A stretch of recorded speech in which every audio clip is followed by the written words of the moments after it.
പെയിന്റിങ്ങിന്റെ ഒക്കെ contractor work ചെയ്യുന്ന ആളായിരുന്നു. അദ്ദേഹം മരിച്ചപ്പം ഈ ചേട്ടാപ്പി എഞ്ചിനീയറിംഗ് ജോലി വിട്ട് ആ പെയിന്റിങ്ങിന്റെ ജോലിക്ക് മെഡിക്കൽ കോളേജിൽ പൊക്കോണ്ടിരുന്ന മനുഷ്യനാണ്. അത് ആരാ പറഞ്ഞു ജോലിക്ക് പോകുന്നില്ലെന്ന്? ആരാ പറഞ്ഞു? എന്റെ ചേച്ചി നേഴ്സാണ്.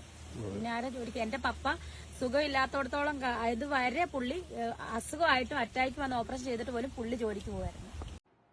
ആരെ ഇവരെ കുറിച്ച് ഇത്രയും അനാവശ്യങ്ങളൊക്കെ പറഞ്ഞുണ്ടാക്കിയതല്ലേ?